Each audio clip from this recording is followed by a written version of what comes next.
Several years ago, I was doing what a lot of professors are doing right now, and that's trying to write an AI policy that sounds firm, clear, and enforceable. Unfortunately, at the time, my policy really wasn't any of those things. It did sound official, but it still left students guessing, and honestly, it left me doing a lot of guessing too. I thought the answer at the time was to ban AI from my classroom and make the language in my policy tough. I eventually realized that tougher is not the same as clearer. What finally helped was when I stopped trying to write a policy that sounded strict and started writing one that actually gave students direction. In this video, I want to show you the simple system I use now. The 3 phrases I would delete from your AI policy and the 1 sentence that made grading a whole lot less murky.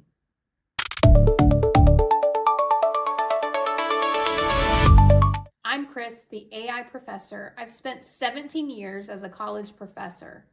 I came into teaching from law enforcement, so maybe I'm a little sensitive to vague rules. But I've seen what happens when the language is unclear. People fill in the blanks for themselves, and the outcome is always a mess. A recent research study showed that right now 59% of students are saying they're confused by ambiguous AI rules. They aren't trying to cut corners. They genuinely don't know where the line is. We have to stop treating all AI use the same. I teach my students that AI use falls into 3 specific buckets.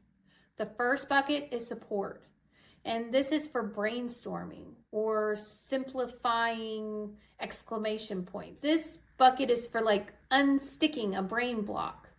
And in bucket 1, they're using AI to help them learn. Bucket 2 is for polishing, and this is for grammar checks, tone adjustments, clarity. They've already done the work, but they're using the AI to help make it better. The third bucket is replacement. And this is where AI is doing the thinking, the arguing, the writing. The last bucket's where most of us would say the line has been crossed. In my classroom, I tell my students buckets 1 and 2, they're tools and they're acceptable, but bucket 3 is a violation.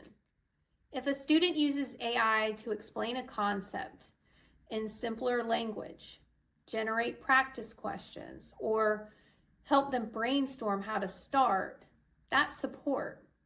If a student writes the work and then uses AI to revise it for clarity or grammar, that may be something you want to allow, but maybe you don't. Your policy needs to say that.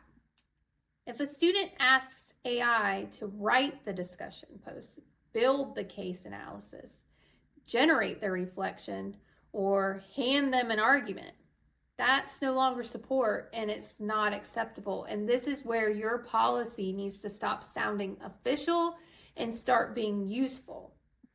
Students need to know where the line is, and you need to know where the line is. Your syllabus should not leave everyone guessing. It should actually guide them. If your first instinct is, how do I stop students from using AI? You're probably going to write a policy that sounds tough, but does not actually help anybody. A lot of AI policies fail because they start with the word no. They're focusing on control. Your AI policy should not just be about control. It should be about learning. What are students supposed to be developing in your class? If it's their writing, is it their reasoning? Is it their analysis? Is it their ability to solve problems? Maybe their professional judgment? If I give the students a scenario and ask them to work through what happened, explain what should have been done, and then defend their reasoning, then I'm not just looking for a clean answer. I'm looking for their judgment. I want to see how they think through the problem. AI cannot be the one doing that part for them. The issue is not just, was AI used? The issue is, was the student still doing the thinking? That is a very different question. And so before you start writing rules, you need to start with a purpose statement. You need to tell students what this course is trying to build in them and why the boundaries that I'm setting matter. Something simple as, this course is designed to help you develop your own reasoning, writing, and professional judgment. AI may be used in limited ways when it supports your learning, but not when it replaces your thinking. All of a sudden, your policy is not just a warning. It has a backbone. It has a reason. It gives students a frame for understanding the rest of the rules. And once you have that purpose clear, then you can start getting specific about what is allowed, what is not allowed, and where the line actually is. But stay with me, because in a second, we're going to talk about why being too tough in your AI policy is actually going to cause a massive crisis for your most honest students. Here's the stat that should keep every professor up at night. 50% of students now report being terrified of being falsely accused of using AI, even when their work is 100% original. When our policies are vague, we aren't just failing to catch the cheaters.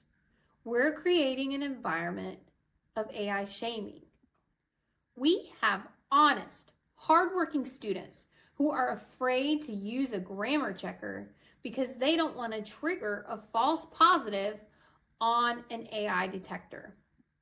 Having personally come from a career in public safety, I know that wrongful accusations are the fastest way to lose the trust of the community. And to fix this, we need to replace vague language. Once you know where you draw the line, the next step is putting that line into words. And this is where a lot of professors get stuck, because it's very easy to write something that sounds serious, but still doesn't tell students what you actually mean or want. So here's my advice. Stop trying to sound formal and start trying to sound clear. If students can read your policy and still say, okay, but what does that mean for this assignment? Then your policy is still too vague. Students should not have to guess whether AI is allowed for, say, brainstorming or studying, outlining, grammar, drafting, revising. Your policy should spell that out. So here are the 5 things that I use to make my policy more specific. First, I tell students what AI can be used for.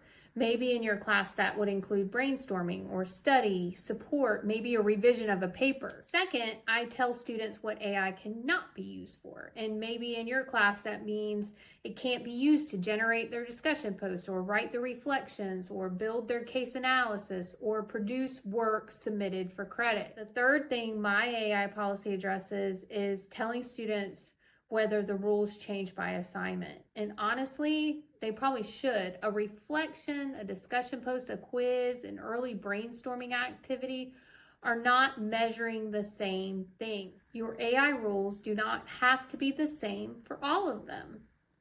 Fourth, tell students whether they need to disclose if they used AI.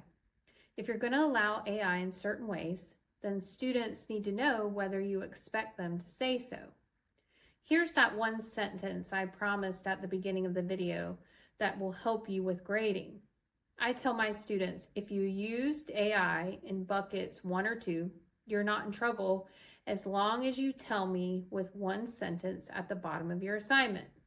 Something like, I used ChatGPT to help me brainstorm ideas and revise this assignment for clarity.